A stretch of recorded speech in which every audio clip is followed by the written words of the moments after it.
Hi, thank you so much for clicking on my channel. I am Catie Brannon, and this is Tea Time True Crime with Catie, where we talk all true crime. Now, if you're wondering, like, Catie, what in God's name are you wearing?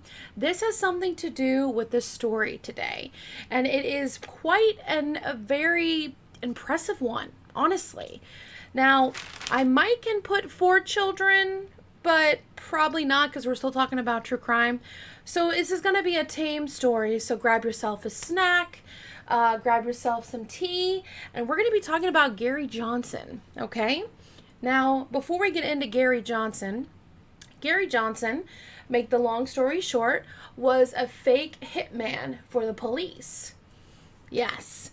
And if you're wondering, is this about the new Netflix movie called Hitman? Yes, Hitman starring Glenn Powell. Holy moly, he shows his star power. Now, I've been hearing about this movie for over a year now. They started filming last year, and I was very curious about it, but I watched it. It's a really good time, one-time watch, and it is inappropriate at times. It's a dark comedy, and you may be laughing out loud or you may chuckle. Now, I want to tell you, like, what part is true and what part is false, and what parts were, like, a little bit dramatized. Now, before you keep going into this podcast, you guys, let me know, okay? Because you go watch it, and then come back to me, and we got to talk about it, okay? That voice you hear belongs to me in harmony. Just wanna go back to the way we never were. Just wanna go back to the way we never were. I'm sorry, you guys. I hope you guys enjoyed the title page. It is with my fur babies. It's all the good vibes. I could not wear that wig any longer. I'm not a big wig person. Now, before we get to the story of Gary Johnson, I want to do a shout out to usually small businesses that I personally really appreciate or I'm really excited about. Now, one thing I'm very excited about is my birthday, which is in September, and I thought I could do something new. Yes, going out to dinner is nice. Maybe going to a movie, bowling. You know, I love hanging out with friends. But I met this gentleman actually at a networking function in Virginia Beach. Now, as you know, I am a financial coach and I am an independent contractor. If you want to know any more information about that, definitely book an appointment and also DM me, okay? I can help you with your financial needs. It's a good time. I really love what I do. But anywho's, I went to the networking, okay? And I met amazing people. Now, I met this guy who is like, my gosh, a 2-degree black belt or something. Him and his wife, I think she's like 3rd degree. They run a martial arts. Yes, martial arts. Yes, you know, like kung fu. Well, not really kung fu, but basically they run a program where it's self-defense courses. So I'm thinking it's a really great idea to learn some self-defense. I mean, I know a lot, you know, I did Taekwondo back in the day, but I feel like you can always learn more information. You can strengthen your body and your mind. And that place, it's awesome. It is Changing Lives Martial Arts. Yes. And they help kids as young as 3 years old. Isn't that great? So you bring the parents, family, and you teach them about taking care of themselves and also taking care of their body. Now, if you're interested in signing up, they are in the Holland Plaza Shopping Center, and they're also in the Orchard Square Shopping Center. So one is in Chesapeake, and the other one is in Virginia Beach. Yes, definitely check them out. Very nice. The brochure, it got, you know, mixed up in my purse and it got a little wrinkled. But look how cool that looks. So I'm thinking this year for my birthday, let's take a self-defense course and literally kick some ass, okay? If you're interested in signing up, go to www.atakick.com. Matthew and Shannon will definitely help you. And what I love about it when I was talking with them is they make it realistic as possible. Like, they're not going to make you memorize all these moves. So, like, God forbid you're in a situation. They're going to teach you techniques and methods that, you know, simulate reality as possible. So, I don't wish any ill will or anything like that, but you know, the world can be a little rough, as you can tell in the podcast.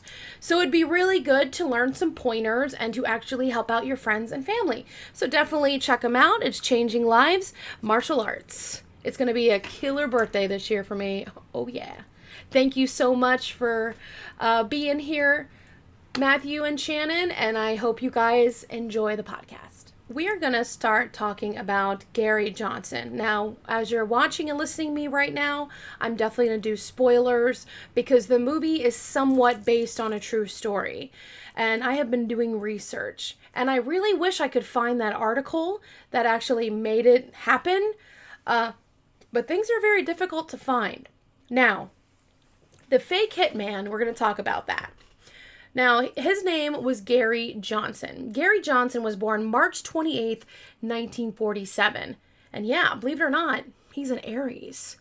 Which I was thinking, I was feeling Gemini vibes. I was feeling Cancer. I was feeling Capricorn. So I was way off with the Aries. So shame on me. He was born in Humble, Texas.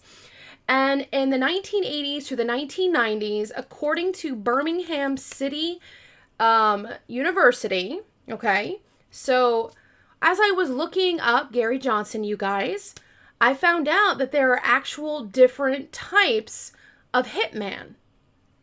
I know, they are real. The dark web is dark for a reason, you know.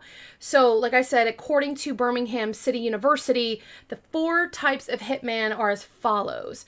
The number 1, the novice, the dilettante, yeah, I'm not sure about that word, but I will list it on the screen, okay? The journeyman and the master. Now, I feel like Gary did all of these. Like, he was right on it, okay?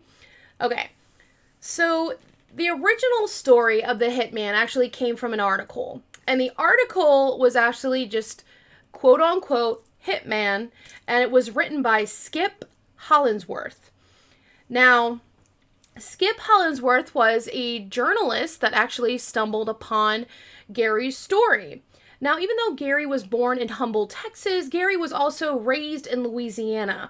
His father was a carpenter and his mother was a housewife. Now, Gary Johnson, this guy, okay, not this guy, the real guy actually was the most sought after professional killer in Houston, Texas. So he was he had a really, really good reputation, a good name for yourself. And you're wondering, okay, well, Katie, what is fake hitman? Basically, it's a hitman. Yes, he's pretending, but he also works for the police. So he also, when he is hired, when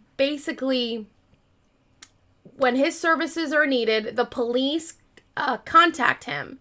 Now, Gary, 2 nights a week, he taught a night class on human sexuality and another on general psychology. But the rest of the time, there was a black phone that was right by his nightstand. And once in a while, that black phone would ring, and it's when Gary's services are needed. Yeah, to play the role of the hitman for the police in Houston, Texas. So, most of his work at the district attorney's office involved duplicating or enhancing video and audio tapes for prosecutors. So yes, he was pretty hated. And I don't know, I feel like he's a hero. It depends how you look at it. Because even though he was a fake hitman and he got people arrested, he also saved lives because these people were trying to pay for his services for him to demise either co-workers, loved ones, things just went like sour. You know what I'm saying? Yeah, you learn a lot, like, with people's psychology, so I feel like this was really, really good for him, especially a man who studies behavioral, yeah, psychology. Does that interest anyone else? I don't know, I find that extremely interesting. The police department at the time would actually call him the Laurence Olivier of the field. Now, if you don't know who Laurence Olivier is, back in the day, okay, he was a very famous actor who could take on so many roles and was very respected in the acting community. So the police really thought he was such a great actor. Great. So basically, him being the perfect chameleon.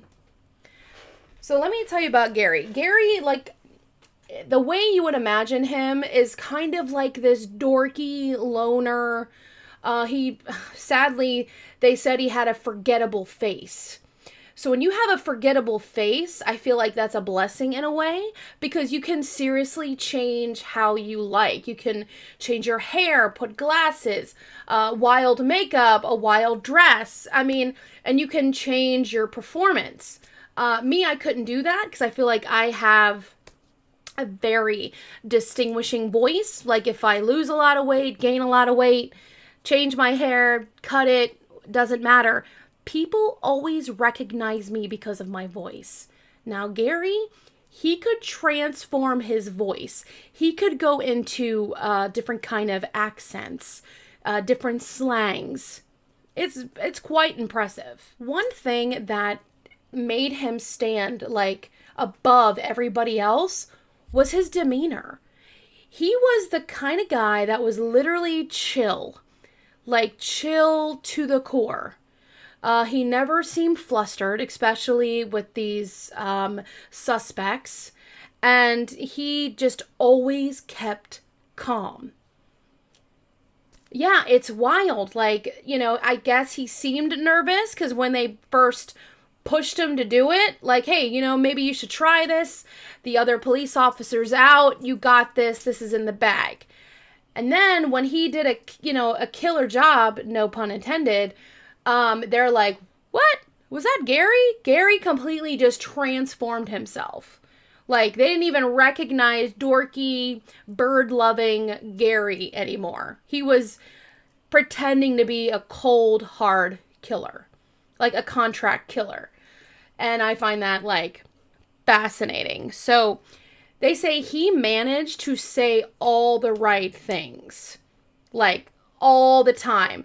To both very, like, wealthy clientele that wanted to hit on somebody, all the way down to a lower income clientele. Yes, he would dress up like the hitman that he thought that they would be comfortable in the hiring. And because of that, he didn't personally make it himself, but it was wired everywhere. It was all recorded. And he basically, he got so many people caught. He got over 70 arrests made. So by that thinking, guys, he saved potentially 70 people's lives. He did this all in like a 10-year span from the 80s and 90s. And now you're probably wondering, well, the actress who played Madison, which she was amazing, by the way. I really, really loved her character. She was based on a real person. Yeah, spoiler alert, she was. Unfortunately, you guys, the romance between them was fictional. I know, I was literally praying for them. I was like, oh my God, Gary. You know what I'm saying? I was like all excited for him. I was like, yay. But no, it was fictional. So Madison was actually the person who is the real life person that Madison played. She actually got caught up in a very abusive, controlling relationship. I believe she was married, and her husband was just not a good dude. Now, in the movie, if you guys remember, Gary, hands her the money back. Like when she's about to give the money, because if you don't know, if you pay a hitman, you are done, because that means you wanted someone to kill your loved one. You are going down for solicitation of murder. Only if you take the money. So if you're like out about and you're like, God dang it, I'm going to kill him. You know what I'm saying? That is not enough for them to arrest you. Don't say that because that's negative thoughts, but I'm just saying that's not enough for them to like put handcuffs on you. But so Gary actually had to make sure these people really wanted their loved ones killed. And then as soon as they gave him the money, that was it. You know, Gary walks out of the restaurant like, I got this, and then boo, woo, woo, you know, and then the people's lives are over or changed forever. Yeah. But Madison, I'll say, because they didn't really say her real name in the article, Madison, basically, in the movie, is trying to give the money to Gary because she is scared for her life. She wants to start a new life. Now, Gary actually convinces her not to hand over the money. In fact, use the money to start her life over. Now, that's what happened in the movie, okay? I know. Really, really sweet. I love it. Now, in real life, Madison actually, he referred her to social services and a therapist. And, you know, so she could get out and get help to leave her husband. And she entered a woman's shelter. And unfortunately, that's where that relationship ended. But according to the article, that is when Gary turned soft, quote unquote. Because he arrested all these people, and it wasn't just males, guys. I mean, there were like wives that wanted their husbands dead. There were all kinds of people. But for him, Madison, you know, let's just say her name was Madison, he felt for her. Like, he really wanted to help her. He did not think that she should have her life ruined. Which, I mean, good on him, you know. Again, another spoiler. In the movie, you know, he ends up with Madison, and they have this really cute romance that I thought was just adorable. And they end up living happily ever after and having kids. And that did not happen in real life. Like I said, the real interaction just ended right after that, which I really think he saved her life as well. He was married and divorced 3 times, and it's really sad because I feel like he really wanted love, but he was such a quiet, Buddhist, calm guy. And I'm not a psychiatrist or anything like that, guys. Like, I promise, I'm just a girl in a YouTube box, like, okay? But I feel the marriages didn't last because, like, women want passion, you know? I mean, not just women, but, like, partners want passion. Partners want emotion. You know, that's why they say when you, like, fight in a professional way with your partner, it's a good thing. Because, you know, you guys are showing each other's feelings. There's a right and wrong way to fight. There really is. Like, if you don't fight all the time, I'm not saying you're doing bad or anything. I'm just saying that with him having 3 failed marriages and his exes, even after he, you know, the real live Gary passed away, they had nothing but nice things to say about him. Yeah. They went on, I believe, a couple of them had children, a whole different life. It's just Gary just wanted to, he was a nice guy, they said, when there were parties or get-togethers.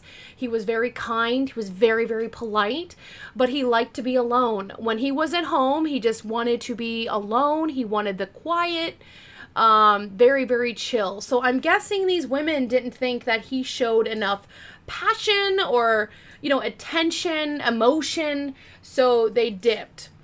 But, the director of the movie, Richard Linklater, he interviewed him back in like 2000. Well, he saw the article in like 2001, and he actually talked to him several times. And Richard Linklater is a very successful director, and he directed Hitman. And he really just, I don't know, they just really liked the movie, the script and everything, but they didn't know how to end it. And just by him talking to Gary and realize what a good person he was, he wanted to give him an ending that he would have loved in real life, which I think that is so sweet. Isn't that? I mean, I think that says a lot about someone's character if they're like, you know what, man? We're going to give you an ending that I think you wanted in real life.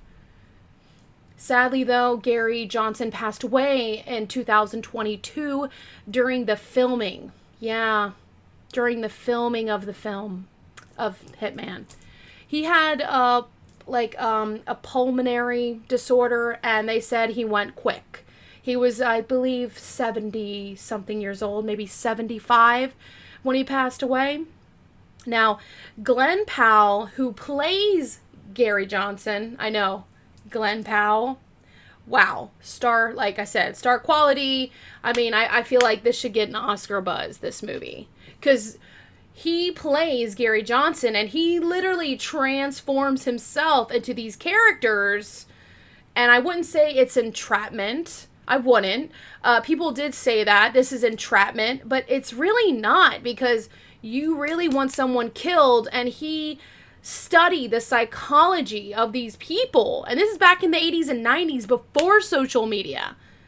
So he literally studied, I guess, went in like the almanac, not the almanac, but like, you know, went to the police and like found out paperwork and documentation and studied these people and been like, what hitman would they believe? Yeah, definitely watch the movie, guys. It's so good. It's so good. I mean, some things are like hit and miss, but just for Glenn Powell's performance, like, yeah. So ironically, Glenn actually read the article a long time ago and was talking to Richard and did not know that Richard read the article too. But Glenn was like, I want to make this movie, but how are we going to, how are we going to do this? And then Richard was like, hey, I talked to him several times.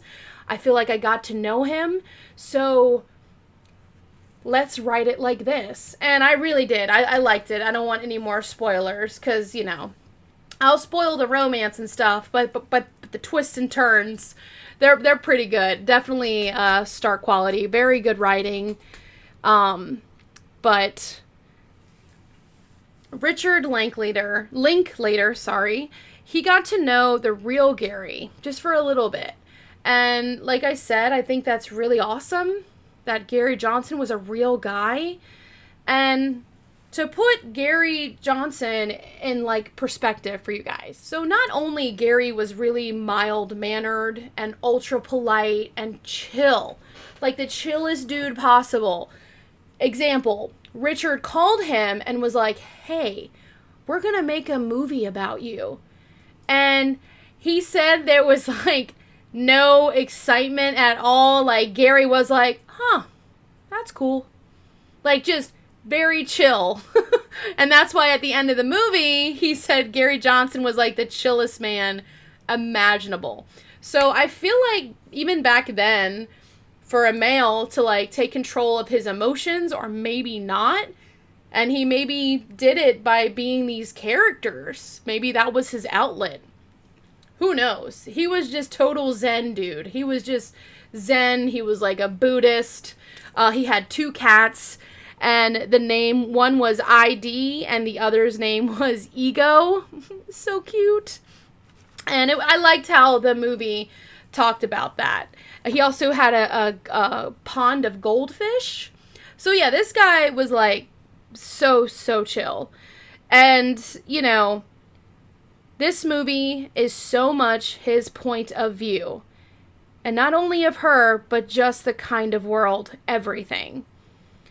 That is quote unquote by Richard Linklater. Yes. Now, like I said, he died in 2022. And what I love, and I know it's like so simple, you guys, but I love this saying. So he would meet up with these perpetrators at like a Denny's or some, a small restaurant or somewhere public. Maybe even a bench, like a picnic, and then he would get hired. People would hand him money, and then they get arrested soon after for solicitation of murder. But he would love pie. And when people would come up to him, you can hear some of the recordings, and this guy just chill. And if someone is like, how is the pie? And he would be like, quote, all pie is good pie, end quote. And I'm like, legit though, let me know down below what kind of pie that you guys like. Off the top of my head, I don't know. My Uncle Michael made this killer pecan pie, and I'm not even into, like, pecan pie at all. But he, like, I swear, was it pumpkin or pecan? I cannot remember, but it was the best pie I ever had in my life. It's so good. But I usually make, like, cobbler, like cherry cobbler, peach cobbler, stuff like that. But, you know, I mean, all pie is good pie. Right? All pie is good pie. So I love that wording. He seemed like a really cool dude. And I think you guys should watch the movie Hitman on Netflix. It's a little raunchy at times. There's tongue-in-cheek dialogue. But it's entertaining. It's a one-time watch. I don't know if you want to watch it with your parents, though. That might be a little awkward. That might be awkward turtle having awkward babies. You know what I'm saying? But it was enjoyable. George really liked it. I'm so glad I waited for him because I was watching it, and then I was like, I think George would love this. And he really liked it. If anything, guys, just watch it for Glenn Powell because oh my gosh, the way he embodies these characters, like these people, just blows my mind. But yeah, people can say it's entrapment, but no, if you want to really kill someone and you're going to pay someone to do it, I mean, yeah. But let me know what you guys think about this story. This is definitely a lighthearted one this week because I have a rough one next week. So let's just feel the light vibes. And if you guys are following me on TikTok, I really appreciate it. I'm definitely going to go live a lot more often. Don't forget to subscribe to the channel. Again, thank you. And stay tuned and watch other movies. Other movies. Yeah, there's a lot of movies out there, but other videos. I appreciate it. Thank you very much for listening or watching. Don't forget to follow me on all my socials. I really totally appreciate it. And please know that you are loved and you are cherished. And remember, you are doing better than you think. Oh my gosh, my tea. I forgot my tea, and I have it right here. It's probably on fire. Oh yeah, ow. This one, sorry guys, I've been sipping on it, is green tea with peach. Yes. And then the tumbler I talked about last week, guys, I'm also using this for water. Talk to me about true crime and tell me I'm pretty. I love it. It's good. Okay. Bye.